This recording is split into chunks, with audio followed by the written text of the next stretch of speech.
에베소서 3장 14절에서 21절까지의 말씀을 제가 봉독하도록 하겠습니다. 그러므로 내가 하늘과 땅에 있는 각 족속에게 이름을 주신 아버지 앞에 무릎을 꿇고 비노니 그의 영광의 풍성함을 따라 그의 성령으로 말미암아 너희 속사람을 능력으로 강건하게 하시오며 믿음으로 말미암아 그리스도께서 너희 마음에 계시게 하시옵고 너희가 사랑 가운데서 뿌리가 박히고 터가 굳어져서 능히 모든 성도와 함께 지식에 넘치는 그리스도의 사랑을 알고 그 너비와 길이와 높이와 깊이가 어떠함을 깨달아 하나님의 모든 충만하신 것으로 너희에게 충만하게 하시기를 구하노라.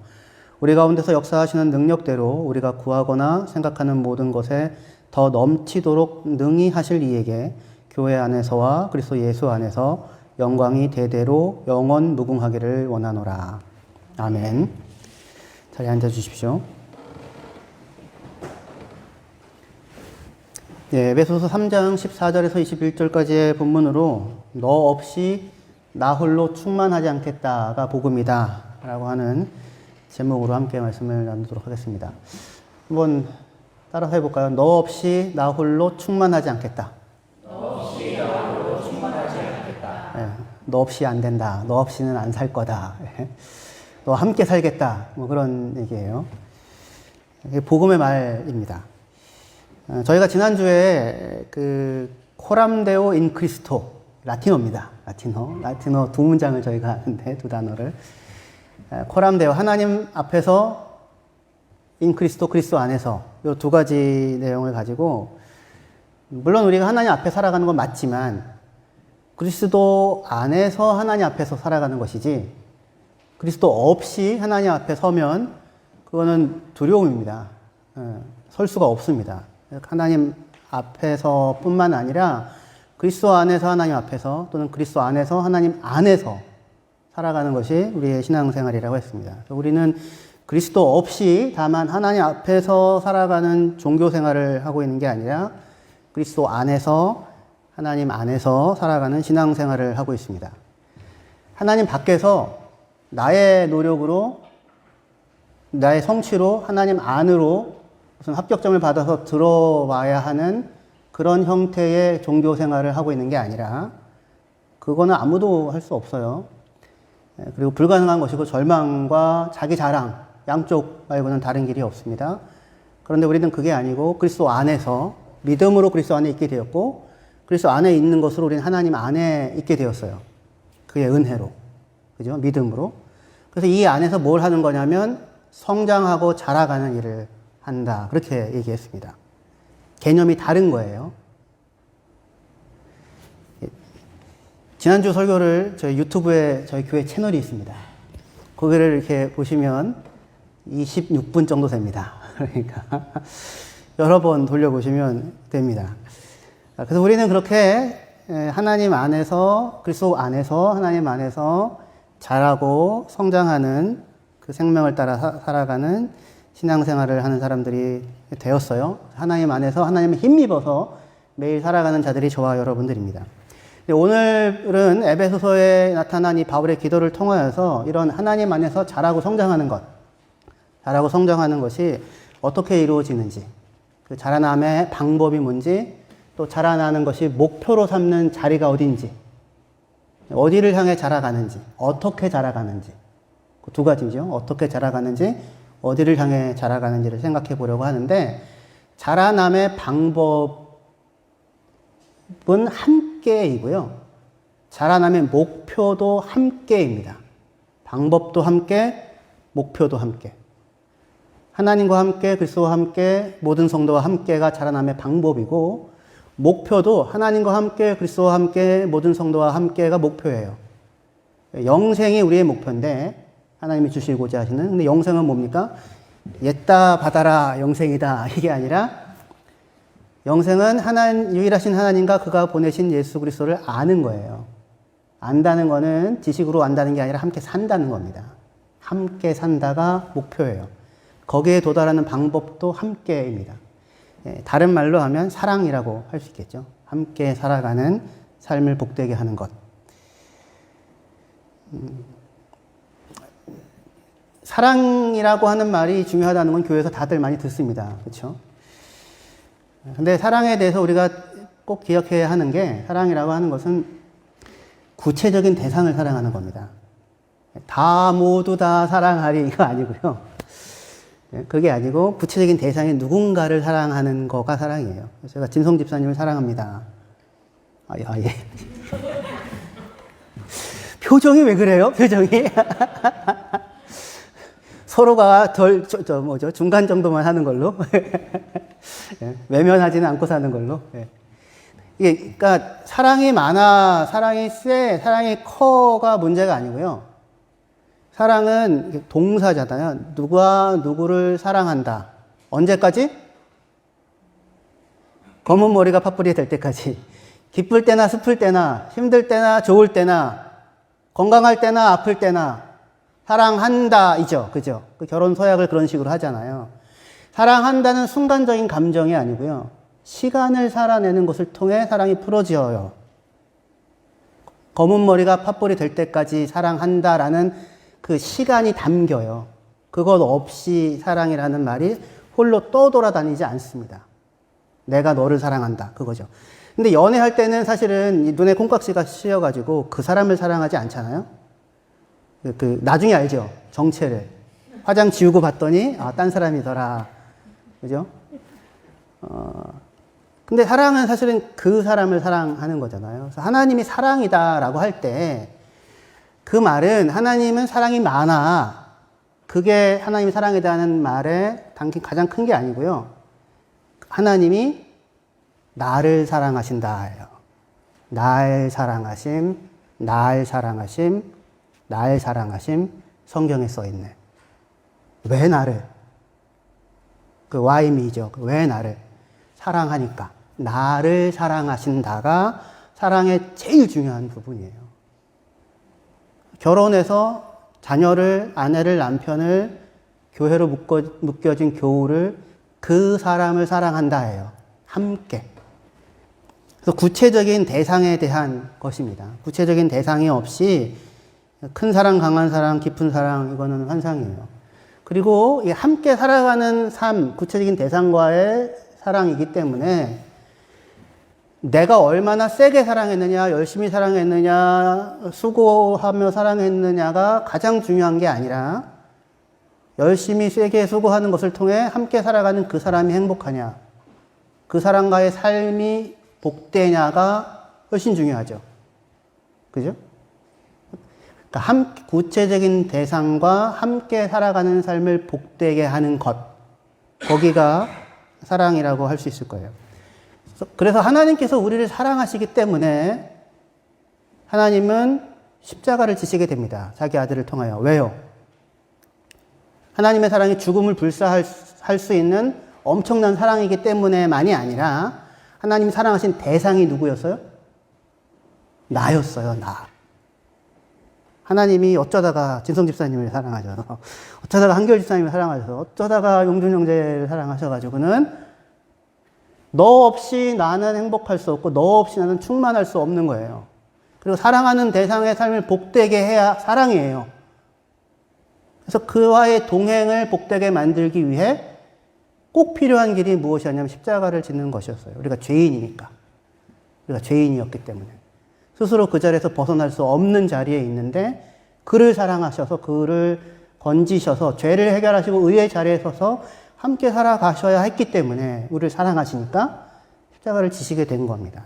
그러니까 십자가를 통하여 우리가 확인하는 것은 와, 하나님은 죽기까지 나를 사랑해요. 엄청난 사랑이, 그렇게 사랑이 크네 뿐만 아니라 더 근원적으로는 하나님이 나를 사랑하시는구나.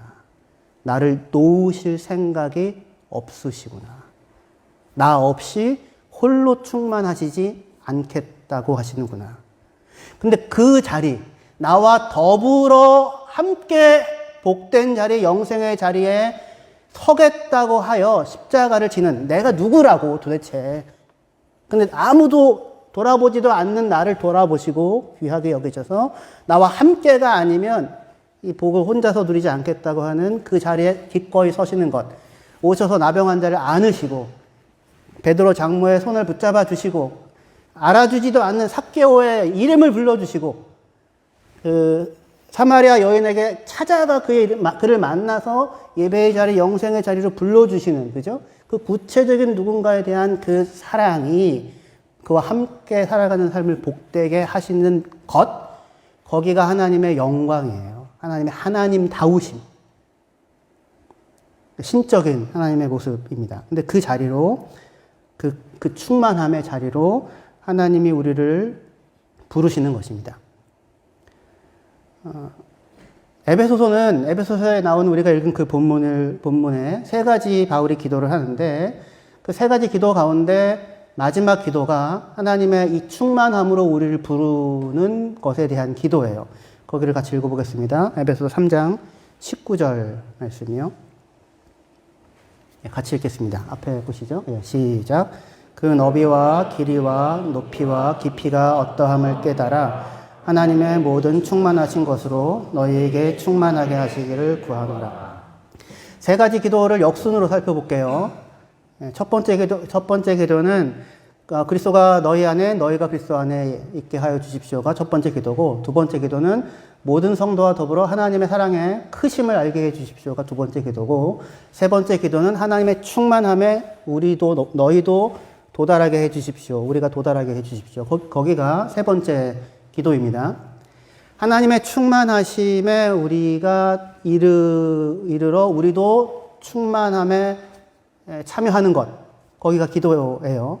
물론 우리 성경과 영어 성경은 하나님의 모든 충만하심으로 우리를 충만하게 하시기를 구하노라 라고 해서 우리를 충만하게 하는 방법, 수단이 하나님의 충만하심이다인 것처럼 그렇게 읽을 수 있게 되는데, 그것도 가능하지만 원문에 보다 적절한 표현은 하나님의 모든 충만하심이 목표예요. 거기에 이르기까지 우리도 충만해지는 겁니다. 그러니까 자라가는 거예요. 그러니까 우리가 아직 충만하다고 얘기할 수 없잖아요. 그래서 그 하나님의 모든 충만함의 자리에 이르도록 우리도 충만하게 자라가는 것. 여기가 세 번째 기도, 마지막 기도라고 할 수 있어요. 우리 보고 하나님 되라는 거 아닌데 하나님을 닮아가는 자리로 불러요. 우리 보고 예수님이 되라고, 예수님처럼 되라고 하는 건 아닌데 예수님을 닮아가는 자리로 우리를 불러요. 거기가 방향이에요. 그 충만함. 충만함에 이르도록 뭘 해야 될까요?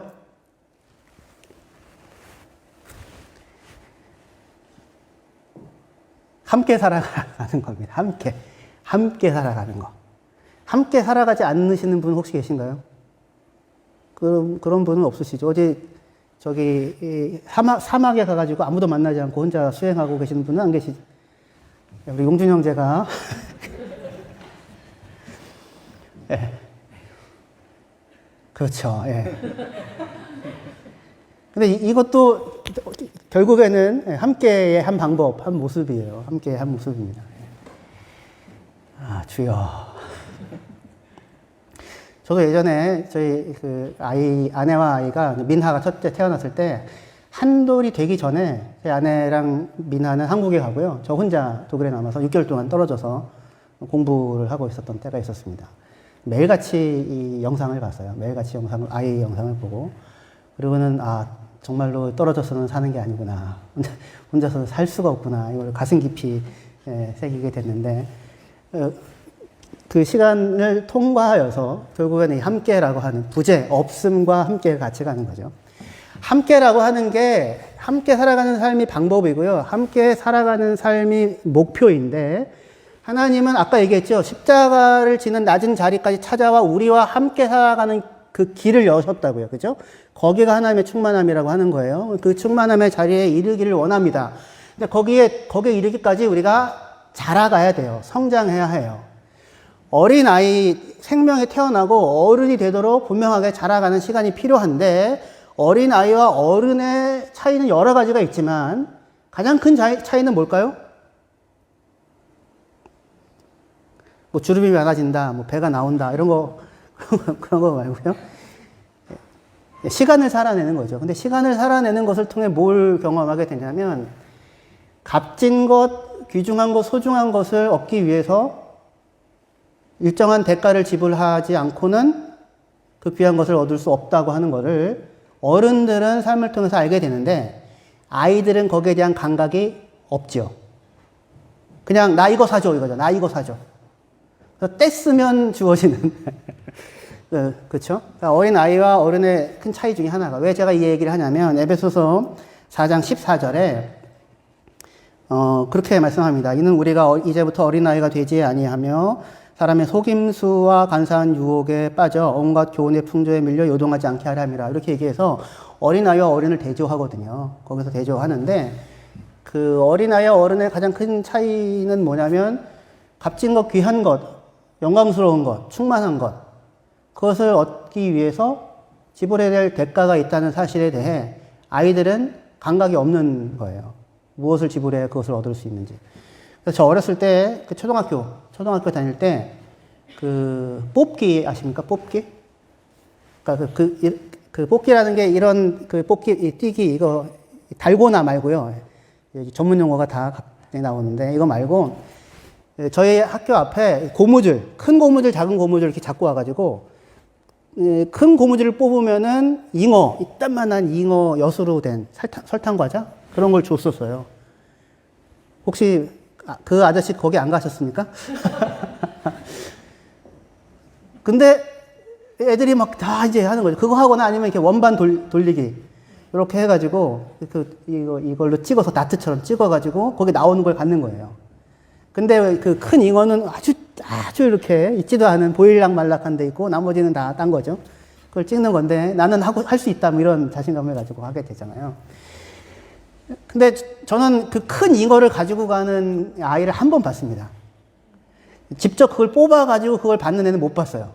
그건 못 봤는데, 이 큰 잉어를 가지고 가더라고요. 우와, 저게 되는구나 싶어가지고 했지요. 근데 한 번도 되지 않았어요. 한 번도 되지 않아서. 아저씨가 불쌍하다고 뭐 주나요?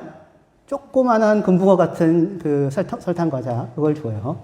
그걸 빨면서 왔다는. 근데, 그 야바위라고 해요, 야바위.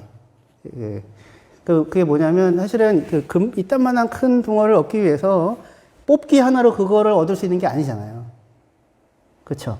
뭔가 크고 귀하고 값진 것을 얻기 위해서 그거 하나 뽑는다고 그거 얻을 수 있는 게 아닌데, 어린아이는 거기에 대한 감각이 없어요. 그죠? 그래가지고 그 뽑는 것으로 되어질 수 있다고 착각을 하는 겁니다. 그래서 디즈니 만화 같은 경우에 보면, 이 높은 산을 직선으로 올라가세요. 그 주인공들이. 근데 실제로 산을 올라가는 일은 그렇지 않죠.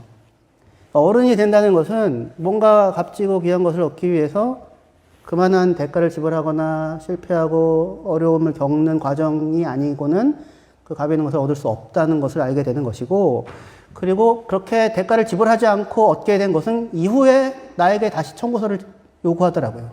다시. 그죠? 근데 그렇기 때문에 성장이라고 하는 거. 근데 어른이 되어서 그런 값을 지불하여야만 뭔가 값진 것을 얻을 수 있다라고 하는 사실을 어른들은 어떻게 알게 됐나요? 처음부터 알았나요? 무수히 금붕어를 뽑으며 알았죠.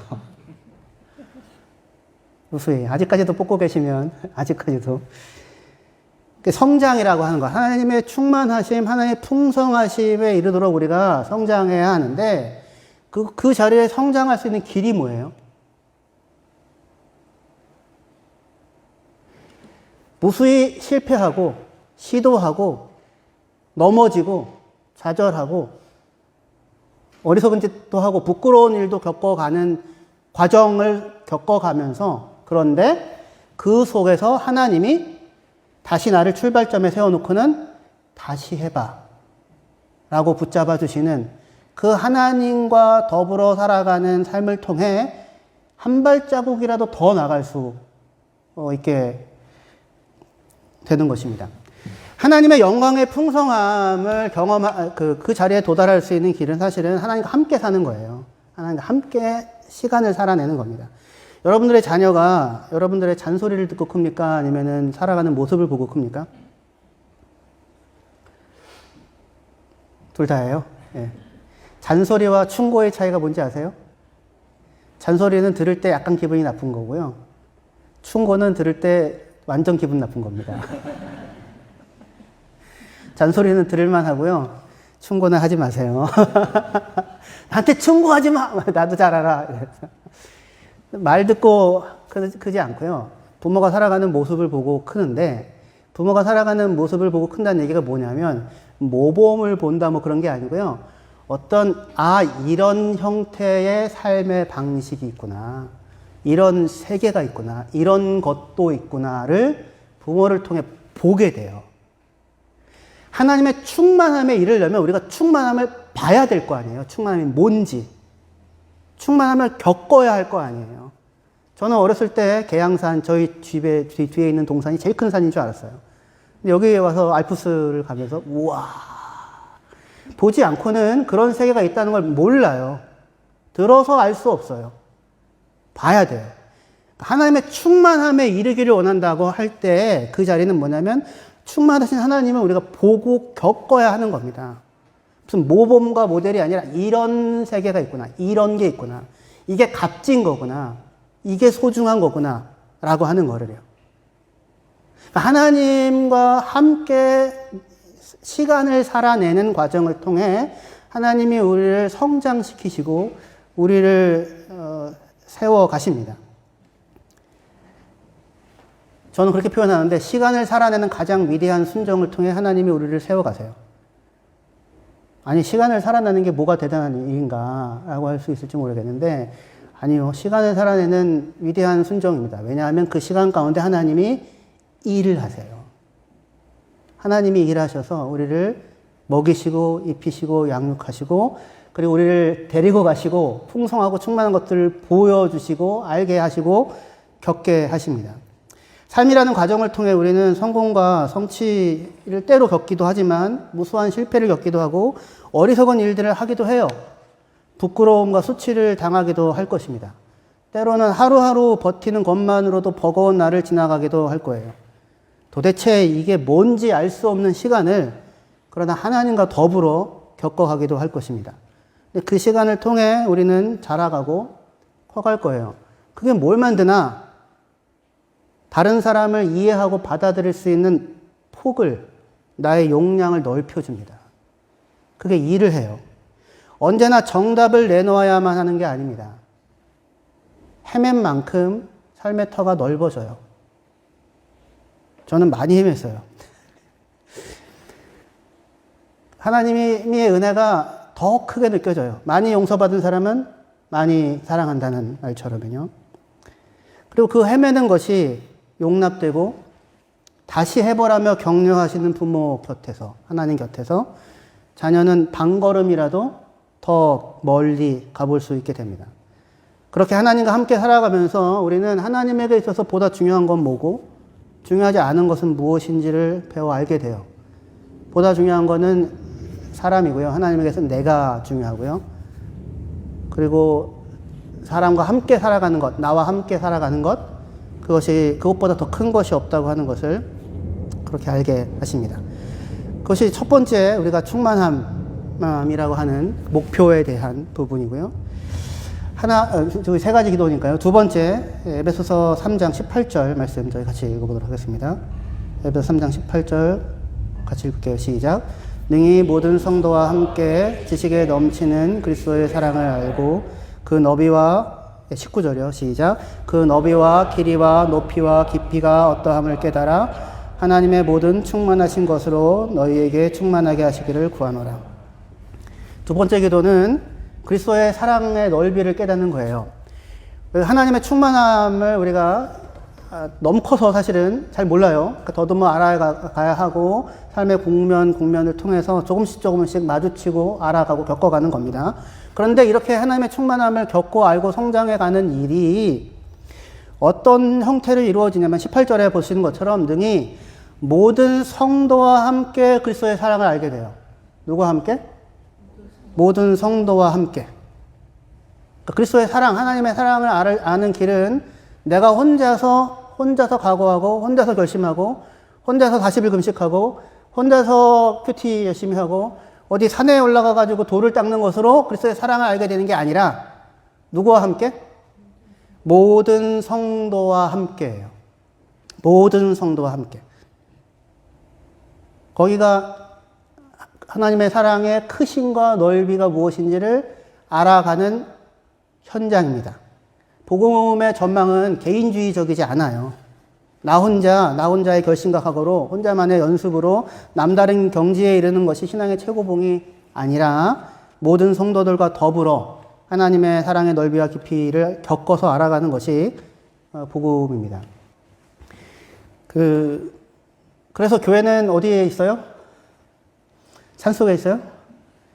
산속에 없고, 산속에서 돌을 닦고 내려오시는 것이 아니라 여기 시장에 있고요. 이 마을에 있고요. 한가운데 있습니다. 함께 살아가는 것이 우리를 성숙시키고 우리로 하여금 하나님의 사랑이 무엇인지를 알아가게 해요. 근데 이 함께 살아간다는 일이 쉬워요? 어려워요? 어려워요. 어렵습니다. 예. 나랑 살아가는 것도 쉽지 않고요. 예. 아내와 남편과 자녀들과 살아가는 것도 쉽지 않고요. 교회 성도들과 살아가는 것도 물론 쉽지 않습니다. 감사하다고 할 수 있을지 모르겠지만 여러분들 그래도 시댁 식구들과 같이 살지는 않으시잖아요. 다 외국 나가서 돌아다니셔서 누군가와 함께 산다는 일이 보통의 신적인 경건의 수준을 요구합니다. 누가 와가지고 한 달 동안 같이 머물며 같이 산다는 일은 쉬운 일이 아니에요. 그죠?